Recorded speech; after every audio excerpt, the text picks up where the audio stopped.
Hello guys, Serafina media channel பார்த்துட்ருக்கோங்க எல்லாருக்கும் வணக்கம். இன்றைக்கி நம்ம சேனலில் கிச்சனுக்கும் நம்மளோட டெய்லி லைஃப்க்கும் யூஸ்ஃபுல்லாக இருக்கக்கூடிய டிப்ஸ் அண்ட் ட்ரிக்ஸ் தான் வந்து பார்க்க போகிறோம். இந்த வீடியோ உங்களுக்கு ரொம்பவே யூஸ்ஃபுல்லாக இருக்கும். வீடியோவை ஸ்கிப் பண்ணாமல் ஃபுல்லாக பாருங்கள். பார்த்துட்டு பிடிச்சதுன்னு நம்ம சேனலை சப்ஸ்கிரைப் பண்ணிக்கோங்க. இப்போ வாங்க வீடியோக்குள்ளே போகலாம். ஃபர்ஸ்ட் டிப் என்னன்னு பார்க்கலாம். நம்ம வீட்டில் பாகற்காய் வாங்கி வந்துட்டு சமைக்கிறதுக்கு யூஸ் பண்ணுவோம் இல்லையா, அந்த மாதிரி பாகற்காயில் நிறைய வந்து கசப்பு தன்மை இருக்கும். அதனாலே வந்து குழந்தைங்களாம் விரும்பி சாப்பிட மாட்டாங்க. அதே மாதிரி இல்லாமல் பாகற்காய் வாங்கி வச்சு நம்ம ரொம்ப நாள் வந்து ஸ்டோர் பண்ணணும் அப்படின்னாலும் இந்த டிப்பை வந்து நம்ம ஃபாலோ பண்ணிக்கலாம். ஃபஸ்ட்டு வந்து நம்ம பாகற்காய் வாங்கிட்டு வந்த உடனே நல்லா கழுவிட்டு இந்த மாதிரி மேல் பகுதி கீழ் பகுதி ரெண்டத்தையும் வந்து நல்லா கட் பண்ணி எடுத்துக்கோங்க. கட் பண்ண பாகற்காயை இப்போ வந்துட்டு நம்ம எப்படி ஸ்டோர் பண்ணலான்னு பார்க்கலாம்.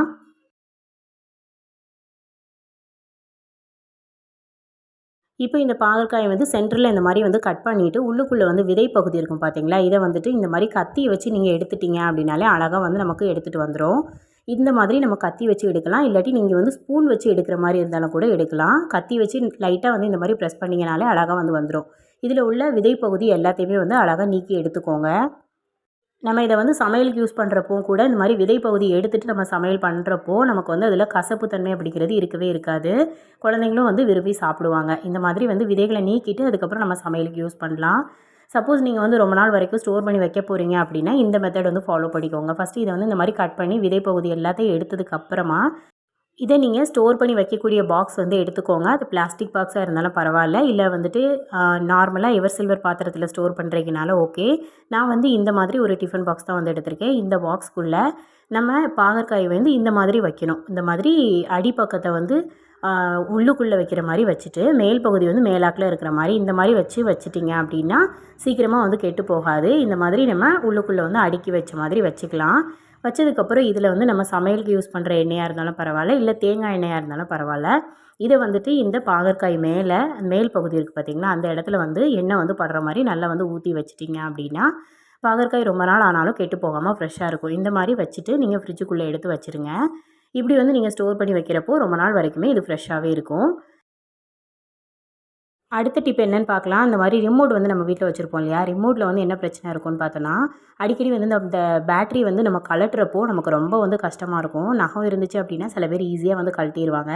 நகம் இல்லை அப்படின்னா நமக்கு வந்து கழட்டுறதுக்கு ரொம்ப கஷ்டமாக இருக்கும். இதுக்கு ஒரு ஈஸியான டிப் என்னென்னு பார்த்தோன்னா, நம்ம வந்து டிக்டாக் கிளிப் வந்து யூஸ் பண்ணுவோம் இல்லையா, அந்த மாதிரி குஷி கிளிப்புன்னு சொல்லுவோம் இல்லையா, அந்த கிளிப்பை எடுத்துகிட்டு அதை வந்து நீங்கள் இந்த மாதிரி பேட்டரியை வந்து கழட்டுறதுக்கு நம்ம யூஸ் பண்ணிக்கலாம். இந்த மாதிரி வச்சுட்டு நீங்கள் வந்து ஒரு ப்ரெஸ் கொடுத்தீங்க அப்படின்னா ஈஸியாக அந்த பேட்டரி வந்து நமக்கு கழண்டு வந்துடும். இதுக்காக நம்ம வந்துட்டு ரொம்ப கஷ்டப்பட தேவையில்லை. டக்குன்னு நம்ம தலையில் மாட்டியிருக்கக்கூடிய கிளிப்பாக இருந்தாலும் சரி, எடுத்துகிட்டு இந்த மாதிரி லைட்டாக வந்து ப்ரெஸ் கொடுத்துட்டிங்க அப்படின்னா ஈஸியாக வந்து நமக்கு கழண்டு வந்துடும். அதுக்கப்புறம் நம்ம வந்துட்டு இந்த பேட்டரியை ஈஸியாக வந்து கழட்டிக்கலாம். நமக்கு எப்போல்லாம் வந்து கழட்டி மாட்டணும் அப்படின்னு தோணுதோ அந்த மாதிரி டைமில் நம்ம வந்து இதை வந்து யூஸ் பண்ணிக்கலாம். அந்த டிப்பை ரொம்ப ரொம்ப யூஸ்ஃபுல்லான டிப்பு. கண்டிப்பாக இதை ட்ரை பண்ணி பாருங்கள். அடுத்த டிப் என்னென்னு பார்க்கலாம். நம்ம சமையலுக்கு இந்த மாதிரி முட்டை வாங்கி யூஸ் பண்ணும்போது ஒரு முட்டை 2 முட்டை அந்த மாதிரி வந்து சம்டைம்ஸ் வந்து எடுத்து வைக்கிற மாதிரி இருக்கும் இல்லையா, இதை வந்து எடுத்து வைக்கிறதுக்கு நம்ம முட்டை பாக்ஸ்லலாம் வந்து வைக்க தேவையில்லை. இந்த மாதிரி உப்பு வந்து நம்ம வாங்கி போட்டு வச்சுருப்போம் இல்லையா, இந்த பாக்ஸ்லேயோ இல்லை உப்பு ஜாடிக்குள்ளேயோ நம்ம ஒரு முட்டை 2 முட்டை வைக்கிற மாதிரி இருந்துச்சுன்னா அழகாக வந்து வச்சுக்கலாம். அந்த மாதிரி வைக்கிறப்போ உடையாமல் வந்து சேஃபாக இருக்கும். அடுத்த டிப் என்னென்னு பார்க்கலாம். இந்த மாதிரி சிசர் வந்து நம்ம வீட்டில் யூஸ் பண்ணுவோம் இல்லையா, சிசர் வந்துட்டு சீக்கிரமாக வந்து அதோட ஷார்ப்னஸ் வந்து இழந்துடும். இதை நல்லா ஷார்ப் பண்ணுறதுக்கு கல் உப்பு வந்து நான் எடுத்திருக்கேன். அந்த கல் உப்புக்குள்ளே இந்த சிசரை வந்து இந்த மாதிரி விட்டுட்டு நல்லா வந்து இதை கட் பண்ணி எடுக்கணும். இந்த மாதிரி வந்து ஒரு 30 டைம் கிட்டே நீங்கள் செஞ்சீங்க அப்படின்னா சிசர் வந்து நல்லா ஷார்ப் ஆகிடும். எவ்வளோ மழுங்கி போய் இருந்த சிசராக இருந்தாலும் இந்த மெத்தடில் நீங்கள் வந்து ஷார்ப் பண்ணிங்க அப்படின்னா ஈஸியாக வந்து நம்ம வீட்டிலேயே வந்து ஷார்ப் பண்ணிக்கலாம். இந்த டிப் நிறைய பேருக்கு தெரிஞ்சிருக்கலாம். தெரியாதவங்களுக்கு இந்த டிப்பை வந்து ஷேர் பண்ணுங்கள். அடுத்த டிப் என்னென்னு பார்க்கலாம். இந்த மாதிரி கொசுவத்தி நம்ம வீட்டில் யூஸ் பண்ணுவோம் இல்லையா, இந்த கொசுவத்தி வந்து ஸ்டாண்ட் இல்லாத சமயத்தில் நம்ம இந்த டிப்பை வந்து ஃபாலோ பண்ணிக்கலாம். நம்ம வீட்டில் இருக்கக்கூடிய நெயில் கட்டர் வந்து எடுத்துக்கோங்க.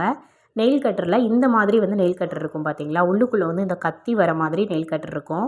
இந்த நெயில் கட்டர் இருந்துச்சு அப்படின்னா இதை வந்து ஒரு கொசுவத்தி ஸ்டாண்டு மாதிரி வந்து நம்ம யூஸ் பண்ணிக்கலாம். இந்த கத்தி வரதை வந்து வெளியில் எடுத்துகிட்டு அதுக்குள்ளே கொசுவத்தியில் உள்ள ஹோல் இருக்கும் பார்த்தீங்களா, அதை வந்து இதுக்குள்ளே வந்து நம்ம இன்செர்ட் பண்ணி விட்டுட்டு இந்த மாதிரி நீங்கள் வச்சு பார்க்கலாம். இதில் வச்சோம் அப்படின்னா சாயிற மாதிரி இருந்துச்சு அப்படின்னா இந்த ஷேப்பில் நீங்கள் வந்து வச்சுக்கோங்க. இதை பார்க்கும்போது ஒரு குட்டி அருவாமனை ஷேப்பில் இருக்கிற மாதிரி இருக்கும். இப்படி வந்து வச்சுட்டு அதுக்கப்புறம் நீங்கள் கொசுவத்தி வந்து ஏற்றி வச்சுக்கலாம். இது வந்து ஒரு ஈஸியான ஒரு கொசுவத்தி ஸ்டாண்டு. கொசுவத்தி ஸ்டாண்ட் இல்லாதப்போ நம்ம இந்த டிப்பை வந்து ஃபாலோ பண்ணிக்கலாம். ரொம்ப ரொம்ப யூஸ்ஃபுல்லாக இருக்கும். கண்டிப்பாக இதை ட்ரை பண்ணி பாருங்கள். எப்படி வச்சுருக்கேன் அப்படின்னு சொல்லி பார்த்தோன்னா உங்களுக்கே தெரியும். இந்த மாதிரி நீங்கள் ஷேப்பில் வச்சிட்டிங்கன்னா அழகாக வந்து சாயாமல் நின்றுக்கும். இந்த மாதிரி வந்து ட்ரை பண்ணி பாருங்கள். இந்த டிப் பிடிச்சதுன்னா இந்த வீடியோக்கு ஒரு லைக் கொடுங்க. இந்த மாதிரி நெயில் கட்டர் வந்து நமக்கு நிறைய விதங்களில் வந்து யூஸ் ஆகும். இந்த கத்தி வர மாதிரி நெயில் கட்டரில் நிறைய வந்து டிப்ஸ் வந்து இருக்குது. இந்த மாதிரி இந்த நெயில் கட்டரை வந்து யூஸ் பண்ணிக்கலாம். அடுத்த டிப் என்ன அப்படின்னு பார்த்தோன்னா, இந்த மாதிரி வாட்டர் பாட்டில் நம்ம வீட்டில் வந்து வச்சுருப்போம் இல்லையா? சம்டைம்ஸ் வந்துட்டு நம்ம வாட்டர் பாட்டிலை ரொம்ப நேரம் வந்து யூஸ் பண்ணாமல், ரொம்ப நாளைக்கு யூஸ் பண்ணாமல் வச்சுட்டோம் அப்படின்னா, உள்ளுக்குள்ளே ஒரு மாதிரி பேட் ஸ்மெல் வந்து வரும். அதை அவாய்ட் பண்ணுறதுக்கு என்ன பண்ணலான்னு பார்த்தோன்னா, கொஞ்சமாக வந்து கல்லுப்பு வந்து நான் எடுத்திருக்கேன். கல்லுப்பு வந்து கொஞ்சமாக போட்டு விட்டுக்கலாம். அதுக்கப்புறம் பார்த்தோன்னா, சாப்பாட்டுக்கு யூஸ் பண்ணக்கூடிய அரிசி வந்து நான் எடுத்திருக்கேன். இது 2த்தையும் வந்து போட்டுட்டு, இதை மிக்ஸ் பண்ணுறதுக்கு கொஞ்சமாக வந்து தண்ணி வந்து ஊற்றிக்கலாம். கொஞ்சம் வெதுவெதுப்பாக இருக்கக்கூடிய தண்ணி ஊற்றுனீங்க அப்படின்னா க்ளீனிங்க்கு வந்து ரொம்ப ரொம்ப நல்லாயிருக்கும். இந்த மாதிரி தண்ணி ஊற்றிட்டு நம்ம மூடி போட்டு நல்லா வந்து இதை வந்து குலுக்கி எடுத்துக்கலாம். இந்த மாதிரி நல்லா நம்ம ஷேக் பண்ணி எடுத்துட்டோம் அப்படின்னாலே உள்ளுக்குள்ளே இருக்கக்கூடிய கரைகள், அழுக்குகள் எல்லாமே வந்து வந்துடும். தண்ணி வந்து அதிகமாக ஊற்றி வச்சோம் அப்படின்னாலுமே நமக்கு வந்து உள்ளுக்குள்ளே ஒரு மாதிரி வளவளப்பு தன்மையோடு இருக்கும் பார்த்தீங்களா? அது எல்லாமே இந்த உப்பு, அரிசி வச்சு க்ளீன் பண்ணுறப்போ நல்லா வந்து நமக்கு க்ளீன் ஆகி கிடைக்கும். இந்த மெத்தடில் நம்ம வந்து வாட்டர் பாட்டிலை வந்து க்ளீன் பண்ணிக்கலாம். இப்போ நல்லா வந்து நான் வந்து குலுக்கி எடுத்ததுக்கப்புறமா இதை வந்து தூர ஊற்றிட்டு நல்ல தண்ணி வச்சு ஒரு டைம் வந்து கழுவிட்டு நம்ம காய வச்சு இதை யூஸ் பண்ணிக்கலாம். இப்போ நான் வந்து கழுவிட்டு வந்துட்டேன். கழுவுனதுக்கப்புறம் எந்த வித பேட் ஸ்மெல்லும் இல்லை. இதுக்கப்புறமா நம்ம இதை வந்துட்டு தண்ணி வந்து நல்லா வந்து காய வச்சதுக்கப்புறம் நம்ம வந்து க்ளோஸ் பண்ணி வச்சுக்கலாம். நமக்கு எப்போல்லாம் வந்துட்டு பேட் ஸ்மெல் வர மாதிரி இருக்குதோ அப்போ வந்து இந்த மாதிரி மெத்தடில் நம்ம வந்து க்ளீன் பண்ணிக்கலாம்.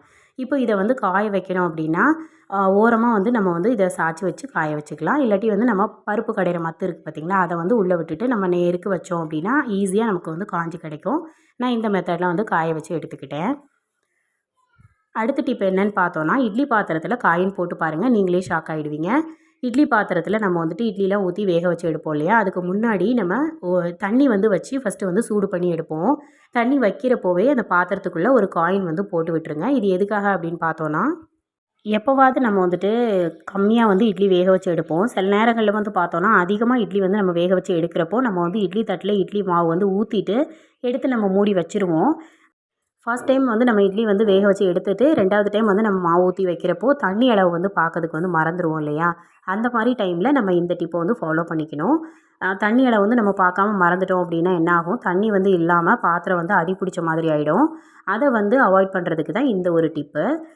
ஃபர்ஸ்ட்டே நம்ம இட்லி பாத்திரத்துக்குள்ளே தண்ணி வச்ச உடனே அதுக்குள்ளே ஒரு காயின் மட்டும் நம்ம வந்து போட்டு வச்சிட்டோம் அப்படின்னா தண்ணி வந்து அளவு கம்மி ஆகும்போது அது காயின் வந்து சவுண்டு கொடுக்க ஆரம்பிச்சிடும் நமக்கு. அதனால் வந்து தண்ணி அளவு கம்மியாயிடுச்சு அப்படின்னு சொல்லி நமக்கு வந்து தெரியும். இது மூலமாக நம்ம பாத்திரம் வந்து அடி பிடிக்காமல் நம்ம சேஃபாக வந்து பார்த்துக்கலாம். அதுக்கப்புறம் நம்ம வந்து தண்ணி வந்து தேவை அப்படின்னா எக்ஸ்ட்ரா ஊற்றி வேக வச்சு எடுத்துக்கலாம். இந்த டிப் வந்து நிறைய பேருக்கு தெரியாமல் இருக்கலாம். தெரியாதவங்களுக்கு இந்த டிப்பை வந்து ஷேர் பண்ணுங்கள். இந்த டிப் பிடிச்சிருந்துன்னா வீடியோக்கு ஒரு லைக் பண்ணுங்கள். இந்த வீடியோவில் நான் சொன்ன டிப்பில் ஏதாவது ஒரு டிப்பாவது உங்களுக்கு யூஸ்ஃபுல்லாக இருந்திருக்கும்னு சொல்லி நான் நம்புகிறேன். ஏதாவது ஒரு டிப்பாவது யூஸ்ஃபுல்லாக இருந்துச்சு அப்படின்னா இந்த வீடியோக்கு ஒரு லைக் கொடுத்து உங்கள் ஃப்ரெண்ட்ஸ் அண்ட் ஃபேமிலிக்கு ஷேர் பண்ணிக்கோங்க. மறக்காமல் நம்ம சேனலை சப்ஸ்கிரைப் பண்ணி வச்சுக்கோங்க. தேங்க்ஸ் ஃபார் வாட்சிங்.